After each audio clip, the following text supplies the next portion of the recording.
Welcome back to this channel where we discuss all sorts of weird stuff. Magic, manifestation, non-duality, Zen, Taoism. You know the stuff. You know the stuff. And in this particular video, we're looking at a movie, and more specifically, a character in that movie. Why? Because he is the most Neville Goddard-esque character I think I've ever seen in a film. The film is Kelly's Heroes. The character is the wonderful Oddball. We got a loudspeaker here, and when we go into battle, we play music very loud. It kind of calms us down. Kelly's Heroes is a film from 1970. If you haven't seen it already, I recommend that you do, because it's a wonderful romp. And the basic premise is there is a group of soldiers led by Clint Eastwood, including Telly Savalas, Don Rickles, and Donald Sutherland as Oddball, the main focus of this video. And they go on a mission. They know that there's some Nazi gold on the other side of enemy lines, and they intend to go and take it, steal it, essentially. But you're with them. They're a lovely bunch of characters. It's quite a light film. They're a great bunch of characters. But the reason I'm talking about it with you now is Oddball. And here's the reason why. Oddball is played by Donald Sutherland. And he's a hippie before there were hippies. He's a stoner before there were stoners. He is not your regular soldier, man. He just hangs out. He's got a tank. He's got his friends. He's rigged his tank up so it only fires rainbow paint, so that when he has to fire at a building, everyone else is firing and blowing stuff up. Oddball fires and the building just gets covered in rainbow paint. Because he believes in positive waves. And he's literally living Neville Goddard's law. Obviously, this is a fictitious character, but it's one of the most realistic depictions of Neville Goddard's philosophy I've ever seen in a film. I wonder if the writer was familiar with Neville. Neville is not the law of attraction. He's not the something for nothing school of self-help. And I find his philosophies practical, even if you don't buy into the whole metaphysics of it. You know, the whole idea of that you are, your own imagination is God, that everything is you pushed out. And the various practices that he teaches, even if you don't buy into it on a metaphysical level, just on the level of your nervous system, if you apply it, you get a better result from life. And it's not just sitting on your ass, imagining things and waiting for them to happen. It is assuming that things have already happened the way you want them to, but then acting from there, living as if you are already that which you wish to be. And when you do that, particularly if you're in a creative industry, you have the ideas, right actions, but it's never a straight line, you know?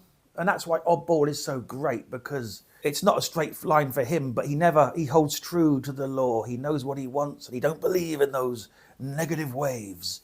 So for a start, they need a bridge. There's a point in the plot where to get from A to B, they need a bridge. So Oddball assumes that the bridge will be there. It'll be there for him. Beautiful. We swing down onto the railroad tracks and right over the mother bridge. And over the mother bridge. Sure. Suppose the bridge ain't there. Oh, man. Don't hit me with them negative waves so early in the morning. Think that bridge will be there. Mm-hmm. And it'll be there. It's a mother beautiful bridge. And it's gonna be there. Okay? And he moves forward in that assumption. But he has his sidekick, Moriarty, who's basically the voice of doubt. It's a friend of Oddball's who doesn't believe in this stuff. And if you do subscribe to Neville's philosophy, one of his points is that everything is you pushed out. So and he means everything is you pushed out. You are everything. So if someone is being negative in your life, they are an externalization of your own negative thoughts, your own negative judgments. And in this case, with Oddball, Moriarty is that. So when Oddball arrives, his bridge ain't there. It blows up in front of him. It's still up.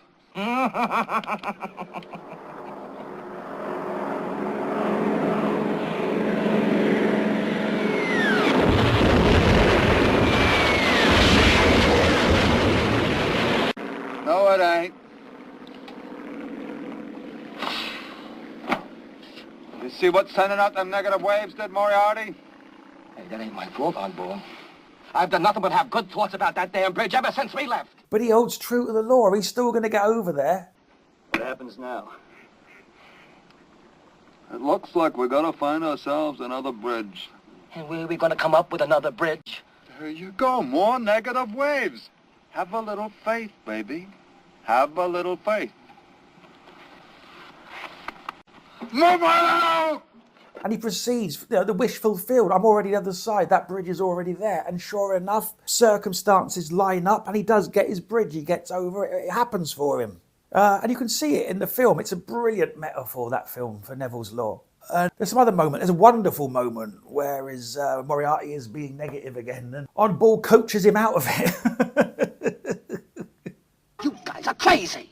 Look, when we was in a Bocage country, we was assaulted by them tigers. You know what I mean by assaulted, huh? Well, I mean assaulted! Why don't you knock it off with them negative waves? Why don't you dig how beautiful it is out here? Why don't you say something righteous and hopeful for a change? Oddball gets him back to the present moment and Oddball gets him back, sending out those positive waves.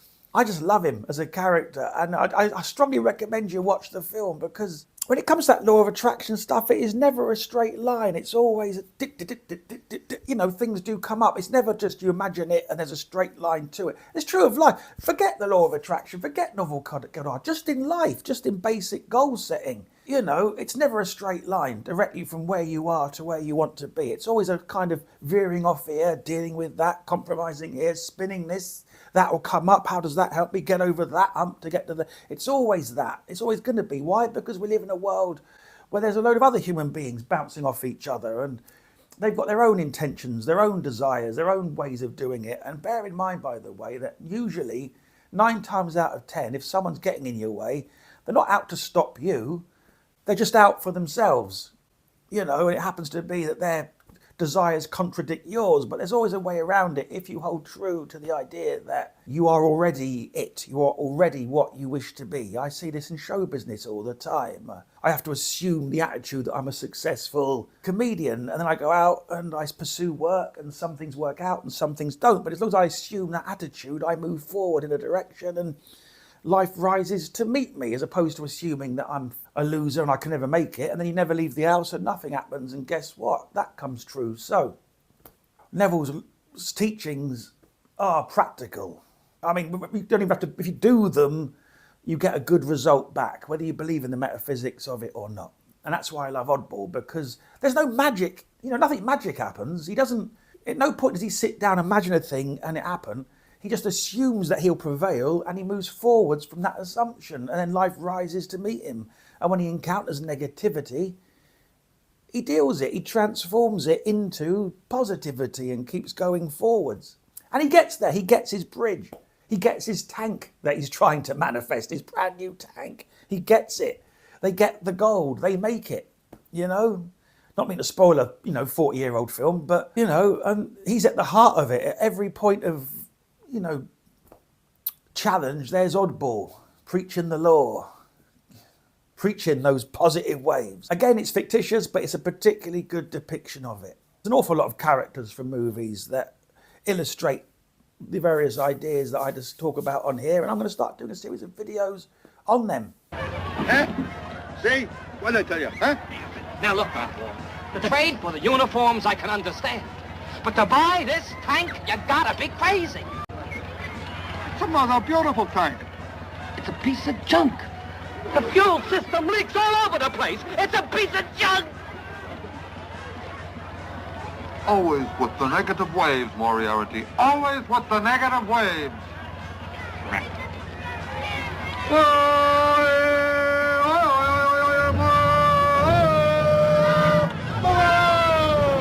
He is fantastic. Go watch Kelly Heroes and be an oddball. Be an oddball. Someone called me an oddball in a comment on another video. I turned up on a conjuring one talking about magic, and there's one comment, some spiteful arsehole, one of those guys that sets up an account and just uses it to slag people off, and they called me an oddball. A negative thing, if you like, a diss. But I am proud. I am proud to be an oddball. Because Oddball in Kelly's Heroes, that's who you want to listen to. Hope you enjoyed this brief video. Take care, my friends. I'll see you next time. What are you doing? I'm drinking wine and eating cheese and catching some rays, What's happening? Well, the tank's broken and they're trying to fix it. Then why the hell aren't you up there helping them? Oh, man. I only ride them. I don't know what makes them work.